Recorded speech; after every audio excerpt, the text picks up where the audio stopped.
Hey ghouls and goblins, and welcome back to another episode of A Nightmare on Craft Street, where we make all of your crafting and Cricut nightmares come true. Today, we're making the coolest prop from one of the greatest Halloween movies ever made. That's right, Hocus Pocus. So join me as I turn all of this into this on this episode of A Nightmare on Craft Street.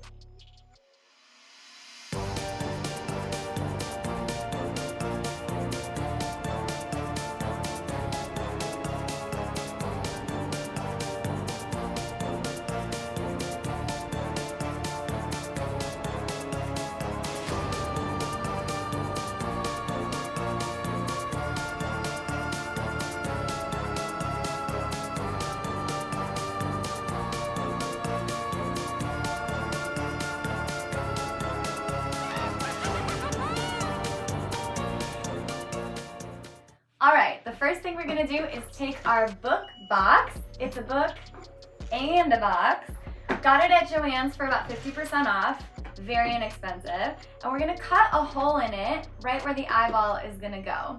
We got these little ping pong ball eyeballs at the dollar store for $1. A whole pack of them.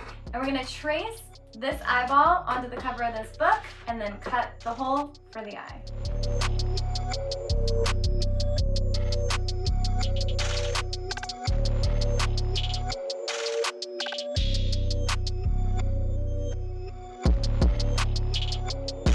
Alright, so we should be looking something like this. You can see it's not a perfect circle, but that's okay. We're going to cover most of it with clay, so it doesn't have to be perfect.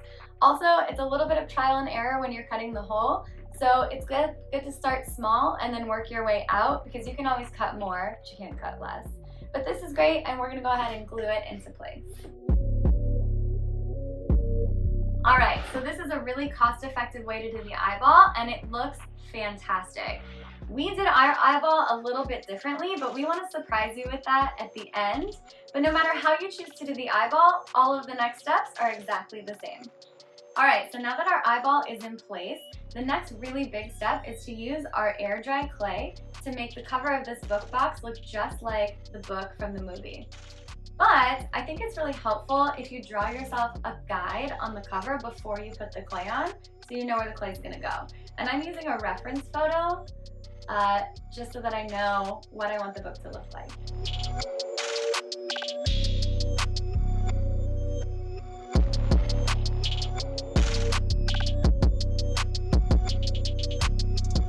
Okay, so I made a rough outline of where I want everything to go on top of my book, and I'm going to use my air dry clay. Make sure you get air dry clay, because if you get oven baked clay, it's either never going to dry or you're going to start a house fire. We don't want to put this in the oven, so make sure you get air dry clay.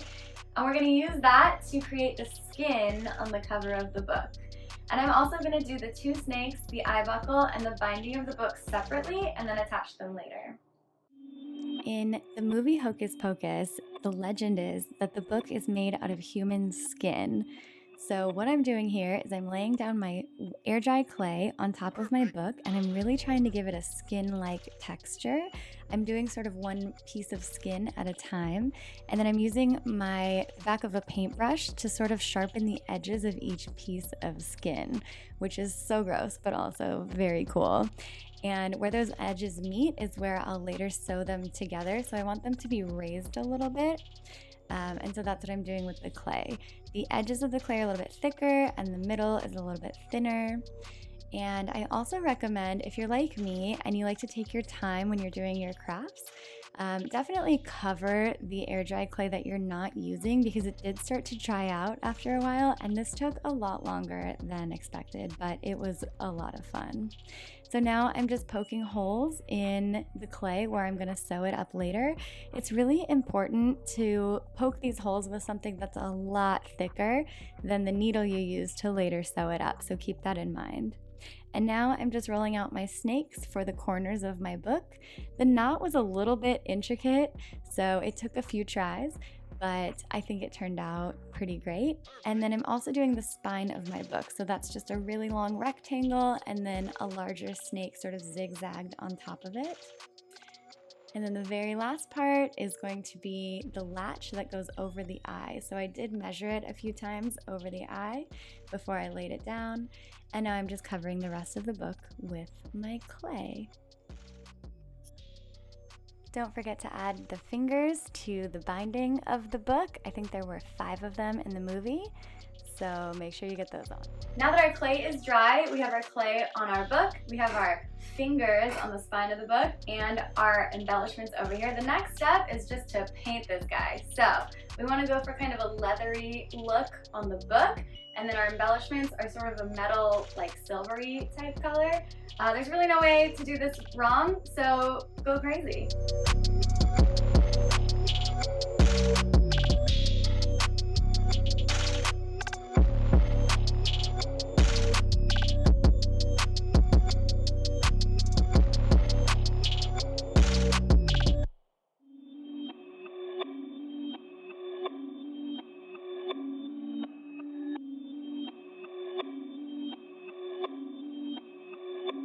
Perfect.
The next step is to pick up our tan embroidery floss, and we're going to use this to thread through the holes in the clay, and we're going to make it look like the skin on the cover of the book has been sewn together.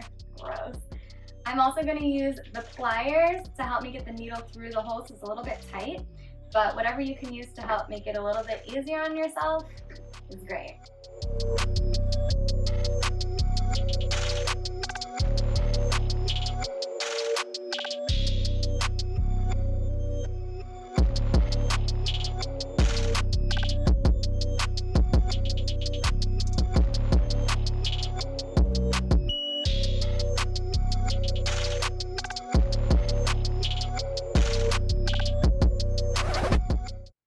Hi, it's me again. I'm interrupting this video to talk to you about mistakes. Everybody makes mistakes, and it's okay to make mistakes when we're doing craft projects.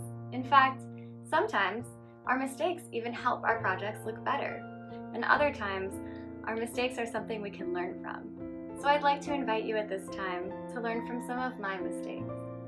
Sewing up my book was a lot harder than I thought it would be. In fact, it took about 5 hours to finish. So I would just like to let you know that if you're going to use this method of sewing your book, make sure that you poke your holes in your clay with something a lot larger than the needle you'll use to thread the book. You can also use industrial-sized staples, put them in the clay, and paint them to look like threading. Or you can take your clay and roll it into very tiny snakes and then use that to look like threading. Either way, mistakes are okay to make.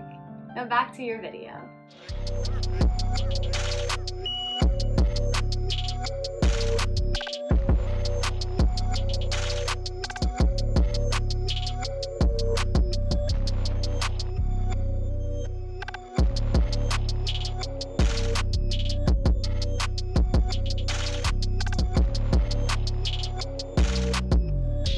Alright, we made it to our very last step. So, I'm going to hot glue my embellishments onto my book.